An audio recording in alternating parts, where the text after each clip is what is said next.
For Lent this year, every Sunday for the Lenten wreath, we're going to be reading the penitent psalms, or the psalms of penitence, or the penitentiary psalms.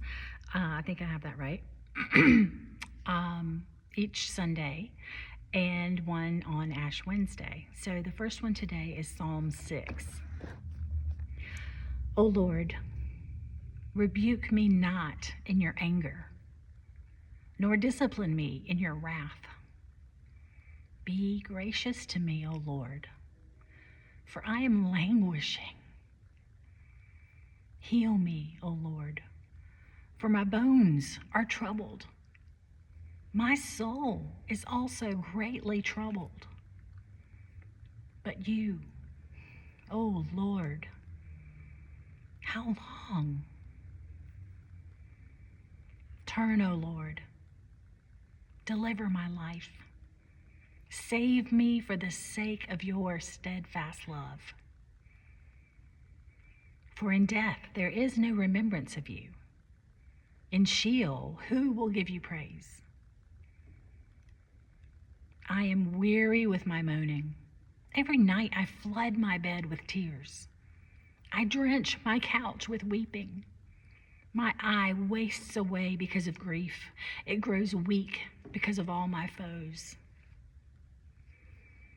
Depart from me, all you workers of evil, for the Lord has heard the sound of my weeping. The Lord has heard my plea. The Lord accepts my prayer.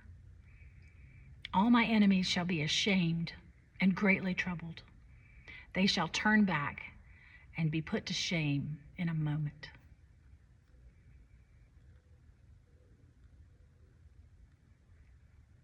These are not as joyful and happy as the other psalms that we enjoy listening to or reading, but these penitentiary psalms have a very important place in our faith as well, and especially as we walk through Lent.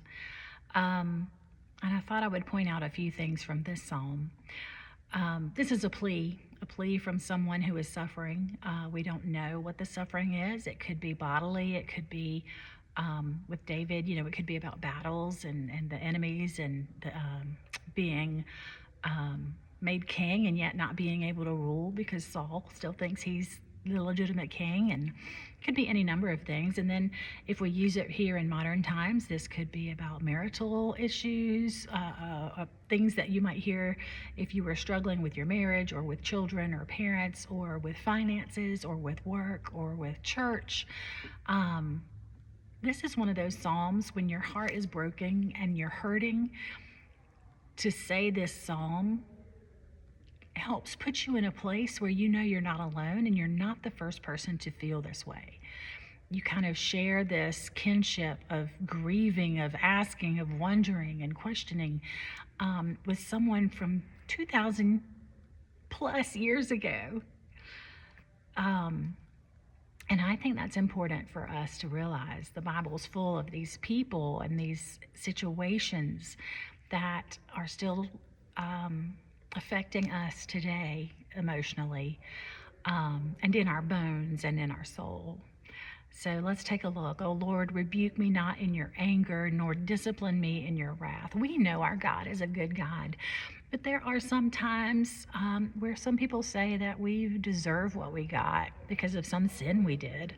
Kind of like when the hurricane went through New Orleans, and people were like, oh, Sin City, guess they deserved it. I think that's a terrible way to think. I think that, yes, God did destroy Sodom and Gomorrah, and y'all can probably hear Vince. Sorry about that. He doesn't know I'm in here.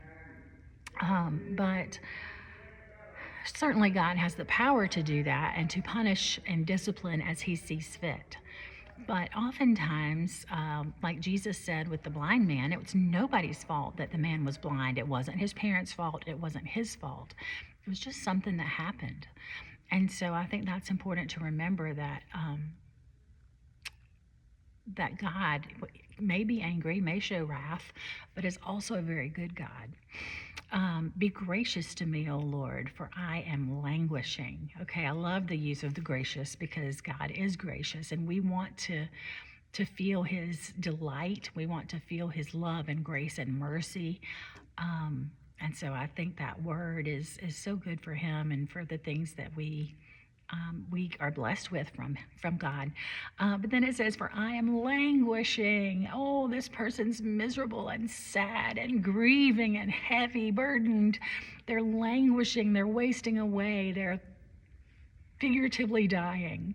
And that if that doesn't suit the feeling of grief and defeat, then I don't know what does. Languishing is a great word and a great description. I mean, I think we've all felt this at some point or another.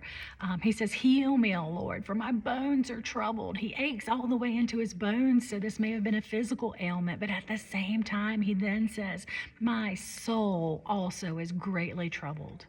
So not just bodily, but mentally as well and emotionally, he is struggling. But you, and I love this, but you. And I'm going to pause for just a second. Hello.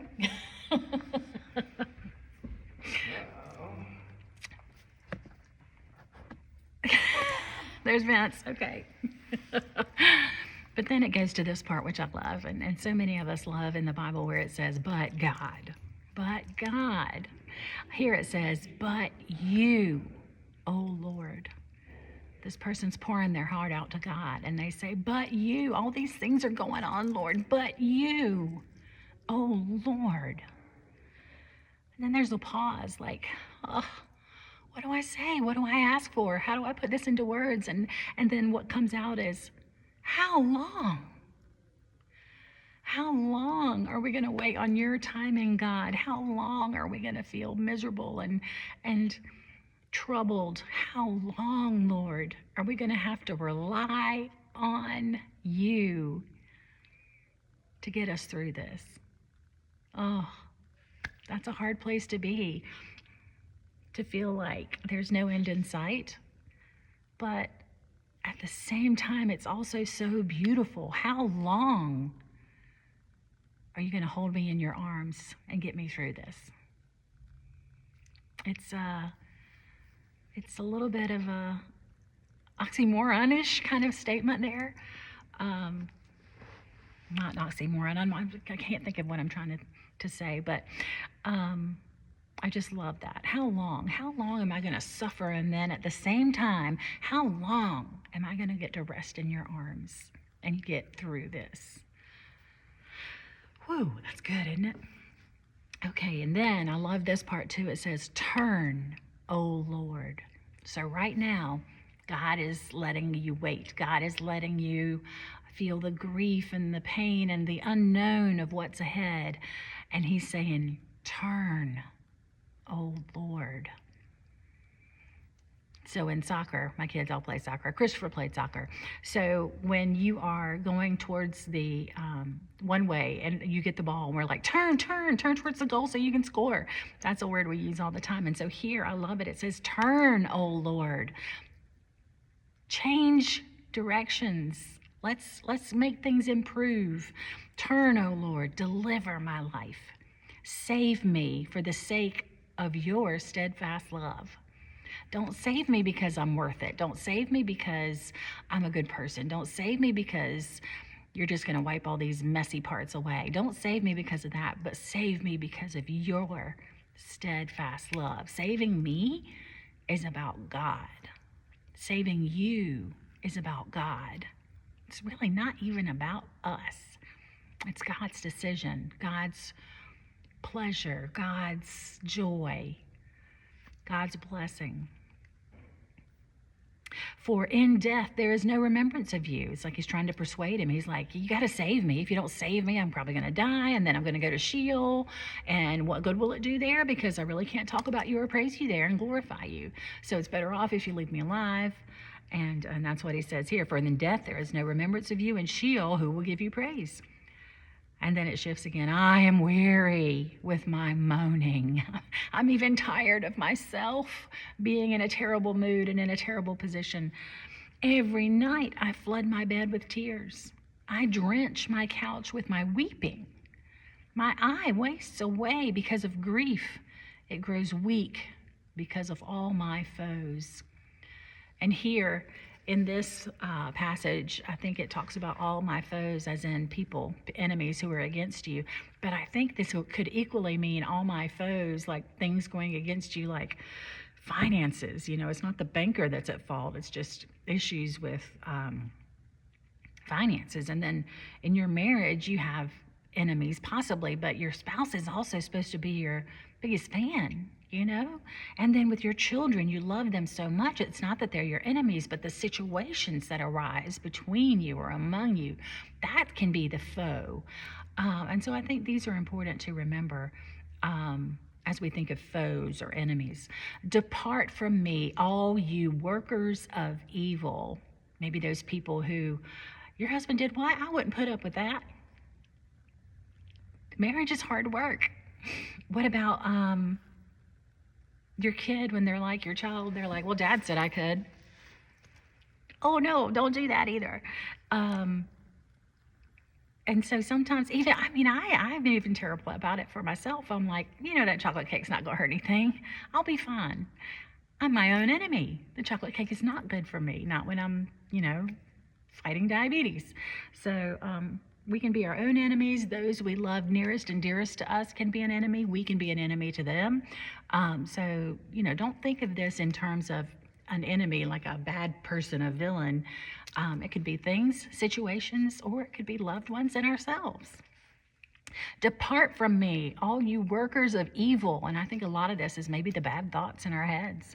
For the Lord has heard the sound of my weeping. The Lord has heard me, just like with Moses. God says, I have heard my children crying, and I am going to set them free. The Lord has heard my plea. The Lord accepts my prayer. Oh, he doesn't turn us away. All my enemies shall be ashamed and greatly troubled. They shall turn back and be put to shame in a moment. And isn't that how we feel when we realize we've caused someone to stumble or struggle? We feel some shame and remorse, hopefully. But that's the psalm for today, and I hope you enjoyed that and got something from it. I hope God's speaking to you in a special way. And I pray that your week will be filled with communication with the Lord and that you'll see him at every turn.